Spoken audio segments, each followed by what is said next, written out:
Okay, I love you too. Yes, I love you too. All right. Welcome back.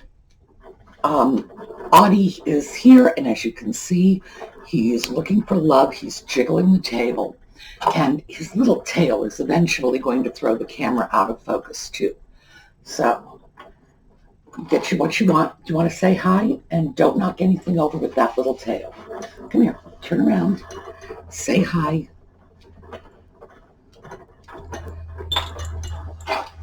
Okay, we're just going to stay for the duration, I guess. Um, Today, as I'm sure you've figured from the title of this video, we are going to take a look at some unboxings. I have two purchases and one gift from a viewer. So we will take a look at them as soon as I get back, and I'm going to see if I can relocate a kitty. Don't worry, I'm not going to kick him on the floor or anything like that. I'm just going to put some cat treats down for him somewhere else so that that little bionic tail of his does not kill everything on the table. We'll be back in a minute.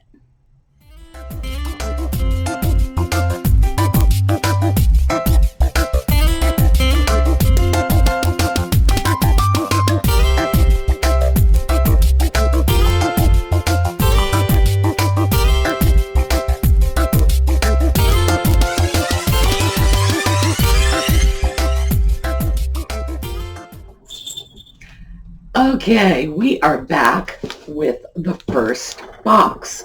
Now, as you know, I open the boxes off camera because sharp knives are involved, and I would just as soon not bleed on film. Now, let's take a peek at this. Okay, I know which one this is. This was a 10-piece set that I got on Etsy for just over $30. I believe it was $30.74. And so that means we've got 10 pieces. Each of them would obviously have an individual price of about $3 per. Now, once I get these out, here, I'll start up like this.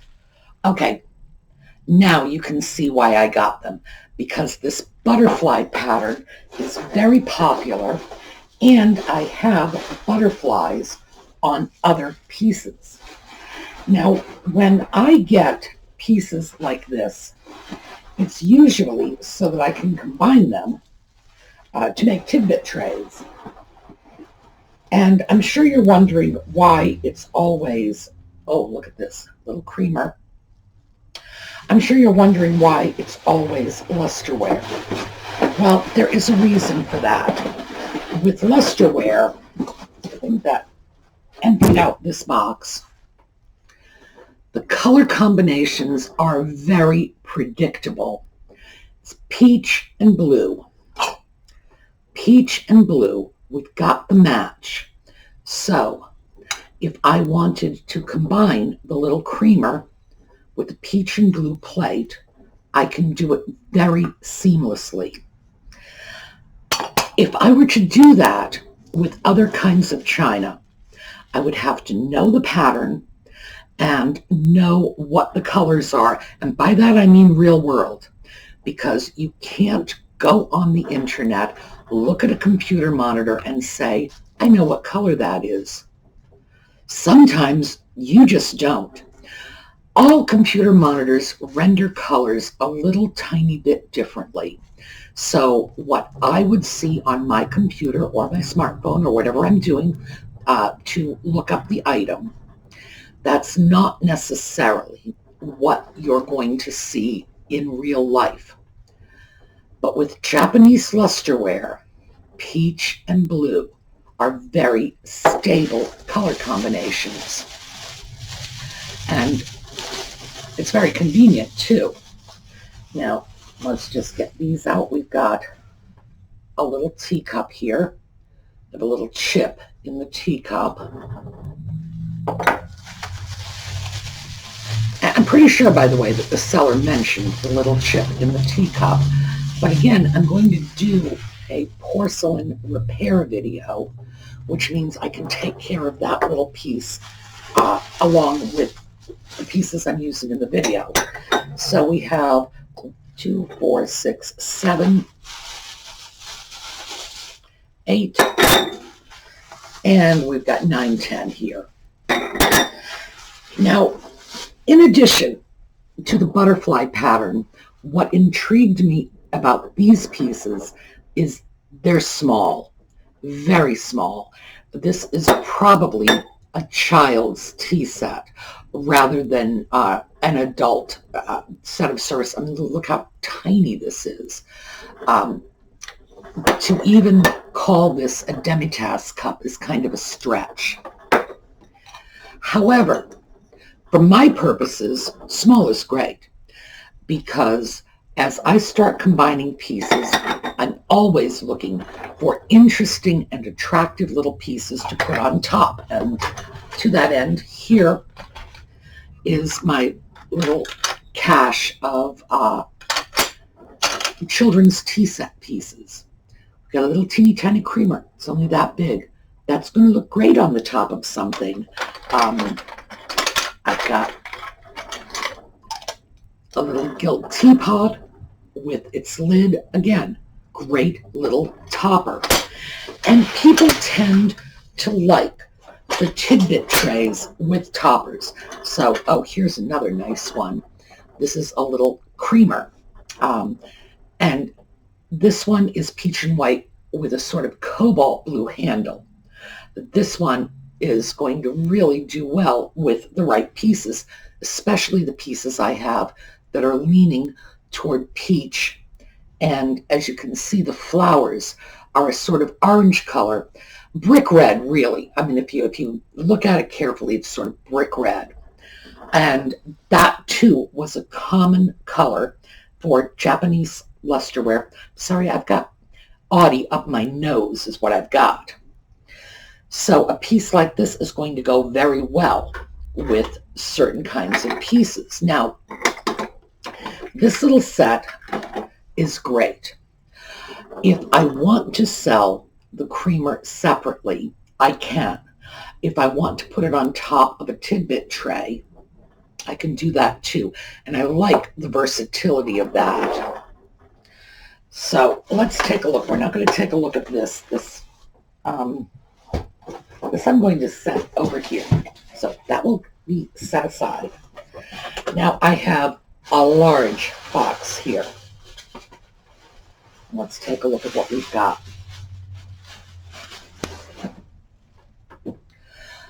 All right, this one was $42, and it is a 19-piece set. Technically, for my purposes, I'm going to say it was an 18-piece set, which means each of these pieces, now these pieces, $30, 10 pieces, $3 a piece. This one, $42, 18 pieces, I'm going to call it $2.50 a piece. This is very nice. This is Japanese, and again, we have, let me turn this around, we have the peach and the blue. And in this case, the peach on the rim of this plate is not quite as strong. I think you can probably see what I mean. Not quite as strong as the peach on this cup. But it's fine because it's clearly peach and blue, the little black band outlining it. And again, incredibly versatile because these are plain plates, which means I have no problem combining it with one of the butterfly plates or with other plates, and that's what I look for. I'm looking for plates that, when I put them together with more elaborate plates, with stronger patterns, that they will just sort of complement it. They don't have to match. Now, obviously they can. I could, right now, from my Tidbit tray dishes stash, come up with all kinds of pieces, smaller plates, larger plates, cups and saucers, anything to match this particular plate. And it would be peach and blue and peach and blue and peach and blue. Doesn't make for a very exciting tray. So I prefer to be able to combine them, again, like I say, with a stronger pattern, or in this case, yeah, I would have to say that's a stronger pattern. Butterflies are just wildly popular. So, and this one is a set. Now, we have a creamer. The creamer is not going to be used for a Tidbit tray. The creamer is simply going to be sold separately. I always like it if there are like little pieces or little sets within sets that I can sort of take out and sell separately, because the creamer is something that I am going to be able to sell. I'm thinking it's probably going to go for at least $15 or $16. Shipping will be included. So what will I make on that? $8, $10. No less than $10, probably $8. And that $8 immediately goes against the $42 I paid for the entire set, dropping this from $2 down to maybe $1.75. And that does add up over time. So let's take a look at what we've got. We should have more bags. This doesn't smell funny. I like that. Not smelling funny is a good thing. And the seller did not use tape. Bless their heart. I am really going to have to remember to put that in the feedback. Allowing me to unwrap this without taking a knife to the bubble wrap is huge in my book. It really is. It protects the china. It allows me to reuse the bubble wrap, which is not a major consideration, quite frankly, because I have more bubble wrap than I know what to do with. But the idea that I would have to cut in and possibly leave a scratch on the china just to get through, the reams of tape some people use. But look at this. No tape. Just wrap, wrap, wrap. And a lovely napkin, which right about now, given the shortage of toilet paper, boy, that's like a big deal. This is a nice seller. She's giving me something I can take to the bathroom with me and not forcing me to fight my way through tape. But as you can see, there's no problem with this. None. It's coming off beautifully. Nothing's getting broken. I am not in danger of smashing anything on the floor. And it stayed perfectly wrapped.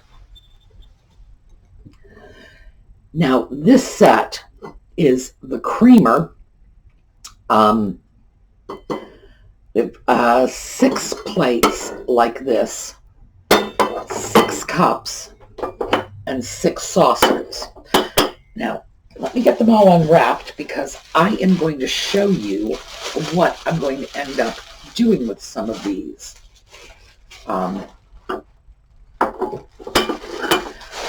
Oh, and I have to say, look at the band on this saucer. Now, I don't happen to have a plain saucer. I left some things out here on the table, but not one of these. Notice the difference in the width of the band. This is more typical. This is a nice wide peach band. Most of them are a little closer to this, which is more narrow. This is nice. I like that. Largely because it throws some variety into my stash. But Also, because aesthetically, I like the wider bands. I find them very attractive. Oh, here, let me show you. I can show you this. Remember this was that really beautiful set, very heavily gilded, very old. Notice the width of the band on this cup. And see, we're seeing that here too. Not quite as wide as this one, but still a nice wide band, as opposed to this one, which, as you can see, if I put them together, is much narrower. It's just an aesthetic choice. I like it better that way. And I think that pieces like this are a little more versatile. Instead of being a blue plate with a peach rim, you have a plate that's peach and blue. The peach is less of an accent and more a part of the color of the plate. So let's say that's good. That works for me. Now let's take a look at this.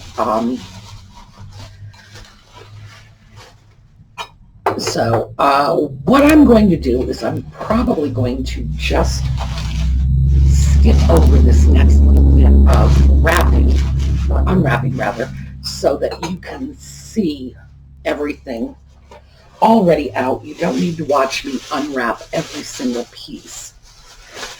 And we'll get back to you when we're done. Okay, we are back. Not a lick of tape on all of this.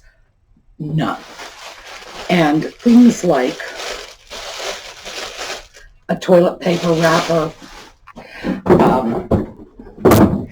What this tells you is if you know how to wrap, everything is fine.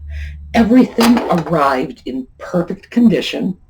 It's really nice. It's nothing but bubble wrap and, a couple of bags. I will check on the weight, because I will weigh all of this and I will weigh the box. My guess is this seller packed about as well as one could pack in terms of efficiency, both of materials and of cost. I would have gone for more air pillows, but I buy my air pillows, and it's worth it to me to do it for the savings in the shipping and because I don't want damage.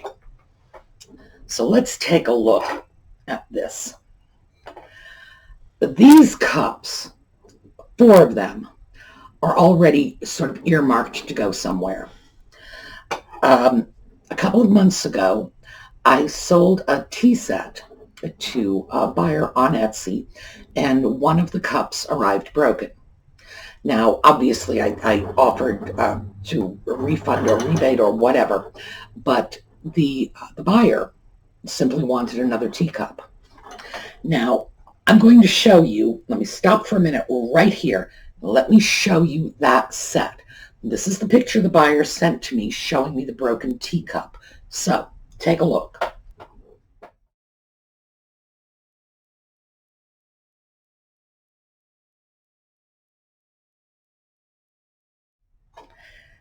As you can see, this is a better match for that teacup because the teacups have the blue rim, the blue handle, peach on the bottom, but they had white on the interior. So, despite the fact that the outward appearance of this is pretty good. Now, there was another problem too. This handle has the little indentations. It's a bamboo pattern, and you will see that it's just little ridges, and they are going horizontally across the handle in a couple of places to simulate bamboo. It's a bamboo pattern. You see it quite often on both Japanese and Chinese porcelain, that little sort of bamboo thing. I like it, because there's a practical consideration for this, which is if you are holding your cup, that gives you a little ridge. It's very difficult for the cup to just slip because it's almost no matter where you put your thumb and finger, you are holding on to a ridge and it's staying secure. So the idea of matching up a cup to a set of 3 cups, even when they are peach and blue, is not easy. So what I have here is I have peach on the top, the peach handle, blue on the bottom, and the white interior. Now let's go back and take another look at that same picture.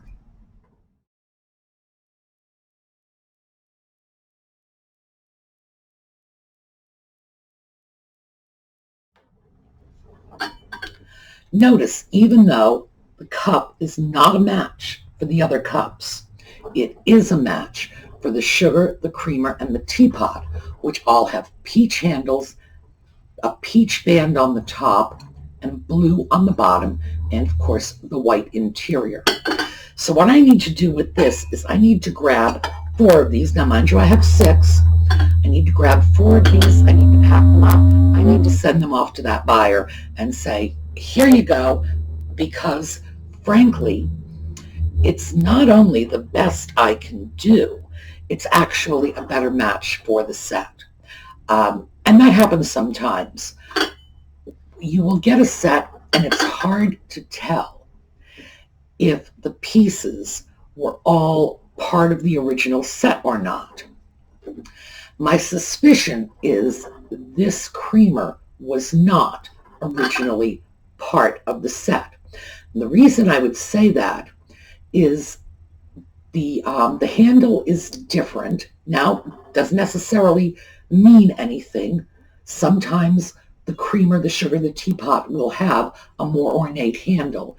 But I also think that that band would have come down at least to the bottom of the handle. And let me show you the bottom of the top of the handle. Notice how it comes down a little bit below the bottom of this band. I think if they were part of a set, the band would have been a little lower. But again, the beauty of peach and blue lusterware is that you can combine. So I think this is what I'm going to do. I'm going to contact that buyer, say I've got 4 teacups for you, and because I could spend the rest of my life looking for a single matching teacup for that set and not find one. And it's an outstanding issue that I would really like to sort of take off my plate and resolve. I'm sure the buyer would like it resolved too. So we'll see how that goes, and I will let you know. In the meantime, given the fact that I knew as soon as I saw this set, I had a home for 4 of these cups, that frees up the lovely saucers, which are great, and I am going to be able to use them with all kinds of things. Again, see, beautiful. And this was, in fact, a really good buy. So, very pleased with this. I am going back to making Tidbit trays probably tomorrow, because that's when my next batch of hardware is expected. Yes, I have run out of hardware. I usually get it from sellers who operate out of China. And that means sometimes shipping time is really long. Right now, and I did not even think of this when I placed the order. In fact, I'm fairly certain it wasn't even, in my consciousness when I placed the order. I'm trying to remember how long ago I placed it. China was very hard hit by coronavirus, so it shouldn't be a great surprise that things from China are taking their time. I've had to place subsequent orders with U.S. sellers, and for those of you who are often asking, where do I get my Tidbit tray hardware? I go on eBay, and frankly, I buy it from all kinds of sellers. I have the name of one seller in my notes. I don't recommend any one over the other. I just listed one that had good prices and good service. In general, I will probably use 6 or 8 different sellers in the course of 6 or 8 months, just because I look for things, not just price, but I look for quality, I look for shipping time, I look at the seller's feedback, and people get in and out of these markets, especially when they are Chinese sellers. If they have Tidbit tray hardware today, they might have something else tomorrow, and their stock varies. So the best I can do is just tell you, go on eBay, take a look. You can usually find it by putting in tiered, T-I-E-R-E-D, tiered tray hardware or cake tray hardware. Sometimes you'll get it from cake stand hardware. Throw it in the search engine. The minute you find something that looks like it's what you want, take a look at how they have titled their items. And then you can go in and search from there using the seller's description to bring up more sellers. And of course, once you target an item on eBay, if you scroll about halfway down that listing, they'll show you other similar items. And very often, you won't even need to do a further search. You just grab those items one after another. Each one of them is going to give you other similar items. So it's not hard to find. In general, I would say right now, and this is the best I can tell you, is right now, because this changes all the time, the general price, if you are buying Tidbit tray hardware in sets of 10, the best prices are going to be $17, $18 for 10. So good luck. It's not that hard, but you are going to have to switch sellers frequently. It's just the nature of the beast, I guess. All right, we are probably going to go a little bit over today. I try to keep these under half an hour because every now and then I do get complaints, people saying this is way too long and I can't watch it. Okay, so, save it for later or stop when you want, but we're going to at least get a couple of words. I turned that upside down. All right, we're going to do 2 because one of my favorites is here. Savage, forest dweller. We move from the Latin silva, forest, and salvaticus, also, salvaticus, there we go, that was the difference, man of the forest, through the Old French sauvage to our word savage. The dwellers in town looked upon the men of the woods as wild men, and so the word savage gradually took on its present-day meanings of brutality and cruelty. Now here's one of my favorites. Silly originally meant happy. Wrong. When silly was spelled sailig, S-A-E-I-L-I-G, it meant blessed or happy. Then innocent, plain, rustic, simple. By the 17th century, silly conveyed the notion that the person so called was weak, harmless, and deserving pity, as, quote, this silly aged king, close quote. And about this date, we arrived at the modern meaning, foolish. No. Silly originally meant blessed. Now, there's been a lot of work done on this particular word. So silly meant blessed. And it went from blessed logically to innocent. So if you go from blessed, you can see where innocent would happen. And we have this where Shakespeare, so at Shakespeare we're talking early 17th century, late 16th century. Shakespeare referred to silly women and children as he was speaking about, people harming silly women and children. He did not mean stupid, silly, foolish women and children. He meant innocent women and children. And you can see that leap. And then at a later date, it moved from from innocent and harmless to foolish and incapable. Yes, weak was part of it, but that definition was not there as early as this author seems to think. That definition came in a little later. So when we're talking Shakespeare, and I do believe he was quoting Shakespeare with silly aged king, it would have meant innocent aged king, and that's probably Henry V, don't you think? I don't know. So those of you who are Shakespeare fans, let me know. It's probably Henry V who was like mad. Let's face it, he was catatonic. He definitely had mental health issues, extremely serious mental health issues. But because of that, and he was a religious man, he was considered ignorant. No, I'm sorry, innocent. No, he wasn't considered ignorant. He was considered innocent. So I'm thinking that's what he's quoting. So he is about 90% on the money. But silly as we know it today, meaning goofy, and, that's relatively modern, because those of you who are Austen fans will almost certainly remember how Mr. Bennet keeps referring to his 3 younger daughters as the silliest girls in England, and in which case he means foolish. He doesn't mean, goofy or comical. He means foolish and, well, I wouldn't go quite so far as to say not having all their oars in the water, but I'm suspecting there was an element of that. So, silly is a great word.